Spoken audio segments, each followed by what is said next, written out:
Today we're going to shellac a hardwood floor with a lamb's wool applicator. Now we have our shellac, a brush, the alcohol, and a rag, and a container to clean out our brush. We will start with 2 cans of shellac. I'll put that in my painting container.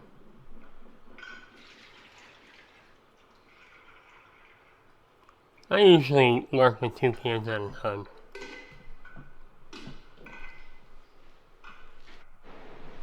Alright, let's get started. Now we want to open up all the windows, have a fan in the window for ventilation. Now you can see here, I've already started, and I did so far in that first room, and then I shellacked right on a line on the floor. So it's a nice straight line. The reason why I do that is we don't want overlap in the shellac. If you have overlap, it's going to show. And it does not look good in your finished floor. So I did some brush work around the radiator, and then I'm ready to get started on the main part of the floor. And you can see how fast I'm working. Speed is of the essence. Because you always want a wet edge. You never want a dry edge when you're shellacking. And that shellac dries fast. So there really isn't too much time to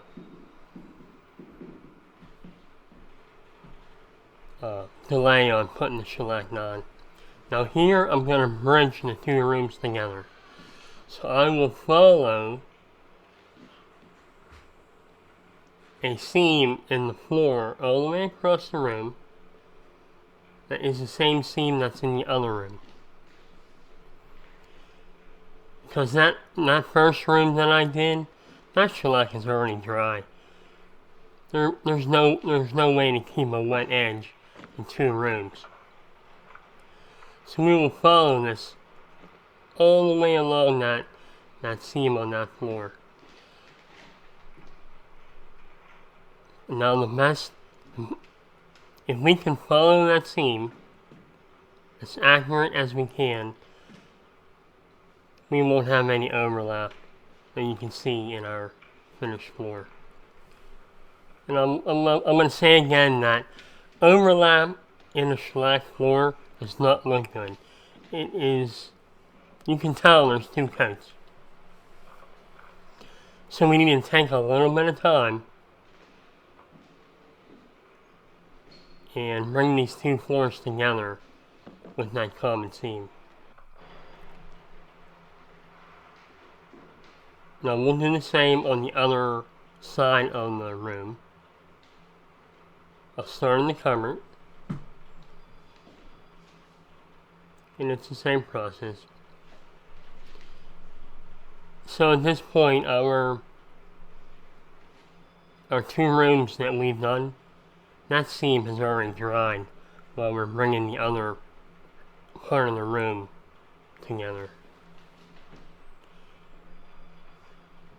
So we'll get the cupboard done, and I will do a part of the floor that is in this room, and I will create another seam so we can blend the 2 rooms together. And this is very important in your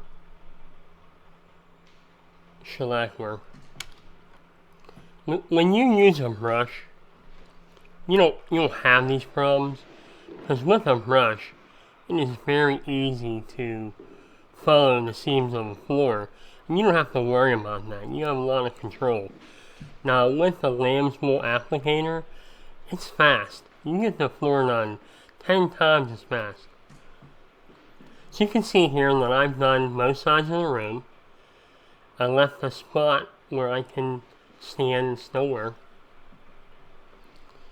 And I will pull this shellac out of this room, carefully following those 2 seams in the floor. when I accomplish this, we'll have blended the two rooms together. So I'll just work my way out of this room into the next one. Taking our time to follow that line. Because we need to get shellac on the entire floor. We don't want anywhere where there isn't any shellac. So we have to follow the line very carefully. So we don't have overlap and we don't have any spot where we don't have any shellac.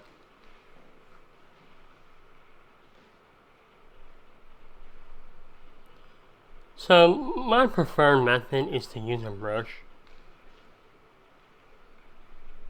Just because you have a lot more control. And the finished job comes out a lot nicer. But you cannot, the speed with the lamb's wool applicator, it goes so fast and you can get the floor done real quick. Definitely within 2 hours, it probably took me to do 4 rooms here. And I wouldn't even be able to tell you how long it would take to brush that on with a paintbrush. Okay, so we're working out of that second room. And this is where that we've bridged the two rooms together.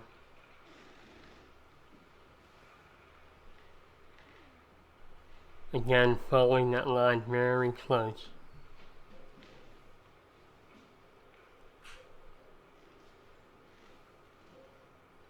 So now we're into that second room.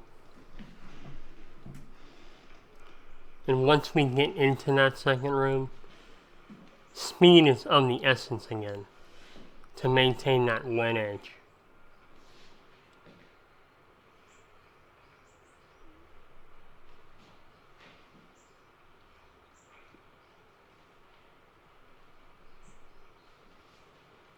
So really, it depends on the floor that I'm doing, whether I'm going to do a lamb's wool or a brush application. But more and more, I've been doing the lamb's wool, just because it's speed, and I like to shellac my floors very often. Every chance that I get, I like to put a new kind of shellac on them. It just makes them look fresh, shiny, new. So when you do a polyurethane, they look new in the beginning. They look very nice. They're very durable, but they scratch up, and you really don't want a polyurethane every year, every 2 years, every 3 years. Now with the shellac,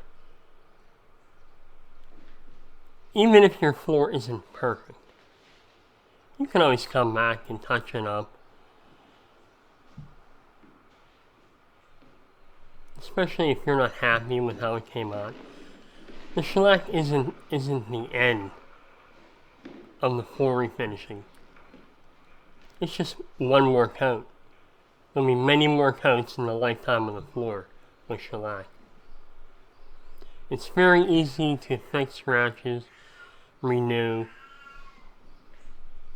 In my opinion, it is the best floor refinishing.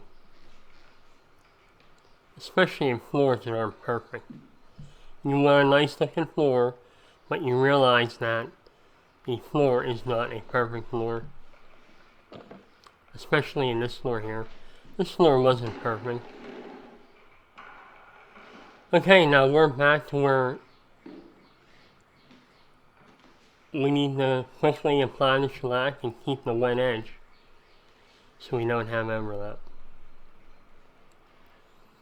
Now on the wood trim, you will get some shellac on the wood trim.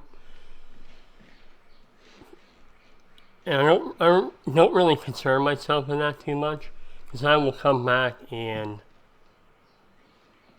touch up the paint on the wood trim. It only takes a couple minutes to touch that up. Now I'm coming up to a door,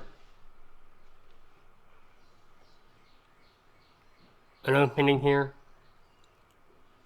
I shouldn't say a door opening, but a spot in the floor where it's a good time to follow the seam of the floor, create a line there, and take a break. This is the perfect spot to do that. So I'm going to do that. I'm going to create a line and take a break.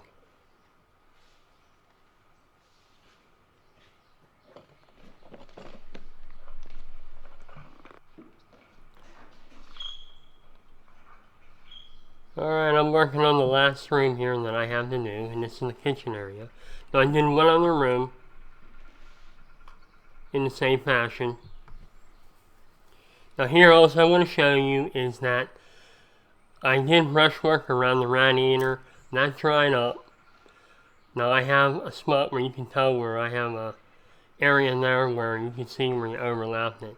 Now I will work that shellac in there until that goes away. Alright guys, thanks for watching.